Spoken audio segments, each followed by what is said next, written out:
कि लिखा है कि प्रभु का दास यानी कि यहूदा बहुत कुछ जान चुका था आत्मिक तौर पे, आत्मिकता में, कि आत्मिक दुनिया में बड़ी गड़बड़ी चल रही है। कुछ सेवकों में बहुत ध्यान से सुनिएगा कि कुछ सेवकों में जो कलीसिया चलाते थे, उन दिनों में जो कलीसिया चलाते थे, बुरी आत्माएं घुस गई हैं या उनके अंदर घुस गई थी। वाह! इस व्यक्ति ने इस बात को, मैं रखूंगा आगे, आपको भी कन्विंस हो जाएगा, बहुत फोकस करिएगा। इस व्यक्ति को पता चल चुका था कि जो सेवक पुरुष और स्त्री उन दिनों में जो सेवा करते थे, यीशु की बातों को सिखाते थे, उनके अंदर बुरी आत्माएं घुस गई हैं। और वो बुरी आत्माएं और उसका कनेक्शन किस किस से करता है, उन सबको एक एक करके आपके बीच में रखूंगा। पास्टर डैनियल, कैसे संभव है कि परमेश्वर के दासों में दुष्ट आत्मा घुस सकती है? बहुत ध्यान से सुनिएगा। सबसे पहली बात, जिस व्यक्ति का उद्धार हो गया है, जिस व्यक्ति ने परमेश्वर की आत्मा को स्वीकार कर लिया है, जिस व्यक्ति ने यीशु के वचनों पे चलने का पूरी तरह से समर्पण कर दिया है, उसको शैतान छू तक नहीं सकता। यह बात लाख टक्का की है, नहीं छू सकता। लेकिन अगर वो व्यक्ति, वो सेवक खुद ही अपनी मर्जी से पाप का जीवन जीकर, शैतान को मौका देकर, अगर वो खुद उसका वेलकम करता है, तो दुष्ट आत्माओं को मौका मिलता है उस व्यक्ति के अंदर जाने का। और इसके बारे में यीशु ने चेतावनी दी हुई है कि जब दुष्ट आत्मा निकल जाती है, लौट कर आती है, उस व्यक्ति को जगह को देखती है, खाली पड़ा है, अपने से 7 बुरी आत्मा को लाती हैं, टोटल 8 हो जाते हैं और उसकी हालत पहले से भी ज्यादा खराब हो जाती है। पतरस चेतावनी दे चुका है, पहला पतरस 5 का 7 और 8 में वो कहता है कि इसलिए जागते रहो, सचेत रहो, क्योंकि शैतान गरजने वाले सिंह की नहीं ताक में रहता है कि किसको फाड़ खाए। इन सब वचनों से हम वाकिफ है। पौलुस कहता है कि हम शैतान की युक्तियों से अनजान नहीं है। ऐसे कई वचन है जो मैं नहीं रख सकता, नहीं तो फिर 12 बज जाएंगे प्रचार करते करते, ठीक है ना। तो जिसके चलते मैं एक वचन आपके बीच में रखूंगा। दूसरा इतिहास अध्याय 18 वचन 20 और 21, second Chronicles chapter 18 verse 20 and 21, लिखा है कि निदान एक आत्मा पास आकर यहोवा के सम्मुख खड़ी हुई और कहने लगी, मैं उसको बहकाऊंगी। वाह! मैं उसको बहकाऊंगी। यहोवा ने पूछा किस उपाय से? उसने कहा, मैं जाकर उसके नबियों में बैठ के उनसे झूठ बुलवाऊंगी। इफिसियों दूसरा अध्याय वचन 2 में लिखा है कि जो आज्ञा नहीं मानते, ये आत्माएं उनमें अभी भी काम कर रही हैं।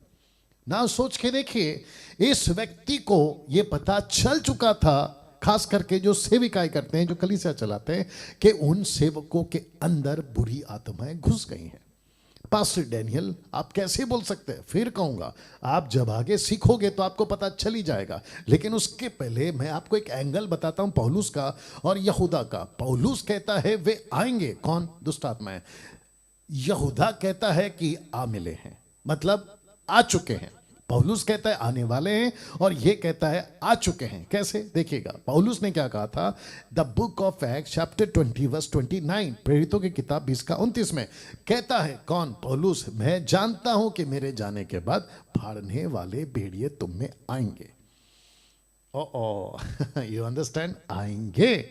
लेकिन इसके बाद कई वर्षों के बाद जब यहूदा लिखता है इसी पुस्तक में 1 का 4 में, कहता है क्योंकि कितने ऐसे मनुष्य चुपके से, ऐसे मनुष्य, कैसे मनुष्य? दुष्ट आत्माओं से भरे मनुष्य, कैसे मनुष्य जिनके अंदर बहका देने वाली आत्मा घुस गई। कहता है कि ऐसे मनुष्य चुपके से हम में आ मिले। चुपके से क्यों? मैं उसको भी डिफाइन करूंगा या फिर आपको खुलासा करूंगा। क्योंकि कोई भी दुष्ट आत्मा खुद को डिक्लेयर नहीं करेगा कि देखो मैं शैतान का सेवक हूं, नहीं करेगा, बट चुपके से आएंगे। तो ये जो एंगल है आपको मैं क्लियर कर चुका हूं कि पौलुस कहता है आएंगे और ये कहता है आकर मिल चुके हैं, मतलब चुपके से ये हमें आ चुके हैं।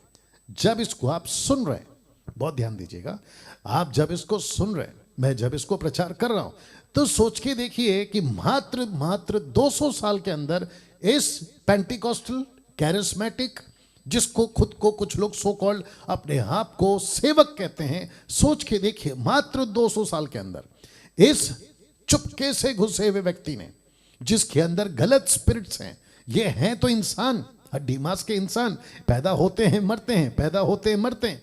इन 200 सालों के अंदर यीशु की शिक्षाओं में कितनी गड़बड़ी डाली है, जिसमें सबसे ज्यादा गड़बड़ है अन्य भाषा यानी कि जिब्रिश।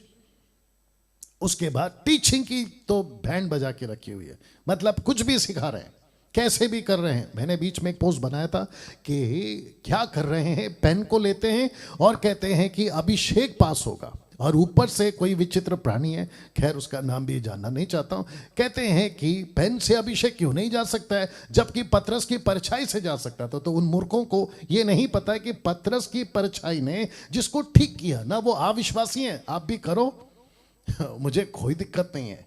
और जिस कपड़े को छू के लोग ठीक होते थे वो भी अविश्वासी हैं। अगर प्रभु ऐसा करवाता है तो बिल्कुल करो, मुझे कोई दिक्कत नहीं है। मुझे दिक्कत उस बात की है कि जो मसीह है पहले से, उसको आप पेन पकड़कर कैसे अभिषेक दे सकते हैं? वो तो पहले से अभिषेकित है। ये बात हमने कही और आप फिर कहता हूं आप लोगों को भी बात को समझा करो, नहीं समझते इसलिए दिक्कत हो जाती है।